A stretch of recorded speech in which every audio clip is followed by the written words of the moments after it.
इसके बाद किचन का पूरा कंट्रोल बॉन्ग के हाथ में आ गया। उसने महारानी के खाने को ध्यान से देखकर समझा कि वो चुन चुन कर खाती थी, क्योंकि हाल ही में उनके दांत में दर्द रहने लगा था।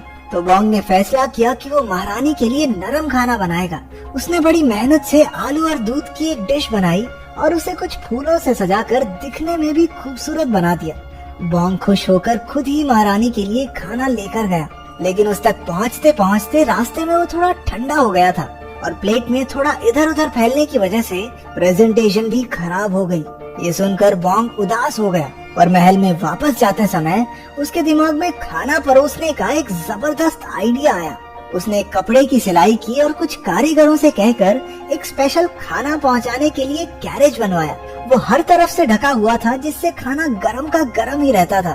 बॉन्ग हर रोज एक से बढ़कर एक डिशेस बनाता और नौकरों के हाथ महारानी के पास भिजवा देता। महारानी भी गर्मा गर्म खाना चट कर जाती थी। सब कुछ बॉन्ग के आइडिया के हिसाब से बढ़िया चल रहा था। कुछ दिनों बाद राजा ने एक दावत रखी जहाँ पूरे देश से मंत्री आने वाले थे। बदकिस्मती से उसी दिन सारे रसोइये बीमार पड़ गए और रसोई में नौकरों की कमी हो गई।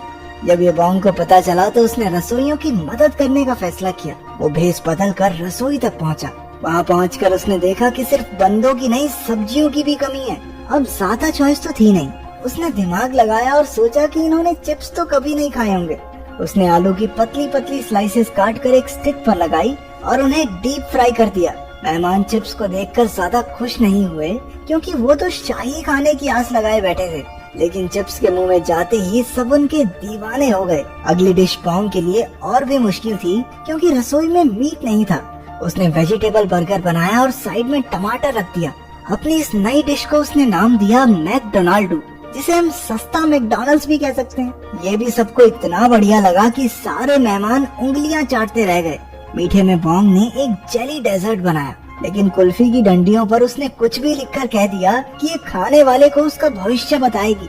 सभी में वो कुल्फी खाकर अपना भविष्य जानने की बड़ी उत्सुकता हुई। बॉन्ग ने दावत को बर्बाद होने से बचा लिया था। महारानी उसकी काबिलियत और सूझबूझ से बहुत खुश हुई और उसने बॉन्ग से अपना इनाम मांगने को कहा। बिना वक्त गवाए बॉन्ग ने तालाब को फिर से भरने की मांग की। महारानी ने उसकी बात मान ली और नौकरों को काम पर लगा दिया। लेकिन 19वीं सदी में इस काम को करने के लिए कोई मशीन तो थी नहीं। नौकर दूर के कुएं से बाल्टियां भर भर के तालाब में डाल रहे थे। बॉन्ग परेशान हो गया, क्योंकि इस काम में बहुत टाइम लग रहा था। उसने एक नया तरीका निकाला और सभी नौकरों को एक जगह खड़े रहकर सिर्फ पानी की बाल्टी को आगे पकड़ाने को कहा। इस सिस्टम से काम बहुत आसान और जल्दी होने लगा।